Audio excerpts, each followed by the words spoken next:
দুদিনীয়া কাৰ্যসূচীৰে অষ্টম ৰাষ্ট্ৰীয় যুৱ ইতিহাসকাৰ সন্মিলন আৰু গুৱাহাটী IIT প্ৰেক্ষাগৃহত বৌদ্ধিক কাৰ্যসূচীৰে সমাপ্ত এই সন্মিলনৰ 21 আৰু 22 ছেপ্টেম্বৰত অনুষ্ঠিত হৈছিল যুৱ ইতিহাসকাৰ সন্মিলন ৰাষ্ট্ৰীয় শিক্ষানীতি 2020ত ভাৰতীয় জ্ঞান প্ৰণালী আৰু ইতিহাস লিখনৰ দৃষ্টিভংগী অনুষ্ঠানত 16খন কাৰিকৰী সত্ৰৰ বহু ইতিহাসকাৰ উপস্থিত থাকে সত্ৰত 60খন গৱেষণা পত্ৰ প্ৰস্তুত কৰি দাখিল কৰা হয় পৰৱৰ্তী সময়ত গৱেষণা পত্ৰসমূহ পুনৰ নিৰীক্ষণ কৰি প্ৰকাশ কৰা হ'ব অষ্টমবাৰৰ বাবে গুৱাহাটীত অনুষ্ঠিত হয় এই সন্মিলন সামৰণি অনুষ্ঠানত উপস্থিত থাকে ভাৰতীয় ইতিহাস সংকলন সমিতিৰ ৰাষ্ট্ৰীয় সংগঠক সচিব ডক্টৰ বাল মুকুন্দ পাণ্ডে ৰাষ্ট্ৰীয় সম্পাদক হেমন্ত ধিং মজুমদাৰ IIT গুৱাহাটীৰ সঞ্চালক ডক্টৰ দেবেন্দ্ৰ জালিহালকে প্ৰমুখ কৰি বহু বিশিষ্ট ব্যক্তি এই সন্মিলনে দেশৰ ঐতিহাসিক স্বৰ্ণিল ঐতিহাসিক তথ্যৰ আধাৰত সংকলিত ইতিহাসৰ শুদ্ধ আৰু সঠিক মূল্যায়ন কৰিব বুলি আশা কৰা হৈছে चाहे नीलकंठ शास्त्री हो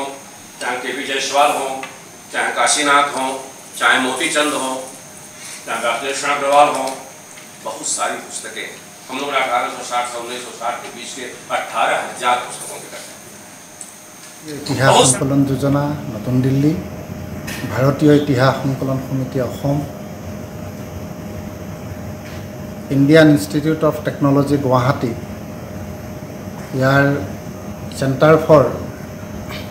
इंडियन नॉलेज सिस्टम्स अर्थात भारतीय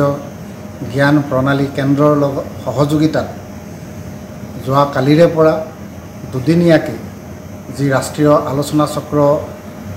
आरम्भ होइছিল আজি तार समापन सत्र अनुष्ठित है यार मूल विषय आसिल भारतीय knowledge systems in national education policy 2020 writing for vision for writing history এই বিষয়ত সমগ্ৰ দেশৰ প্ৰায় 60খন গৱেষণা পত্ৰ প্ৰস্তুত হয় আজি আমাৰ সমাপন সত্ৰত এই IIT গুৱাহাটীৰ সন্মানীয় निर्देशक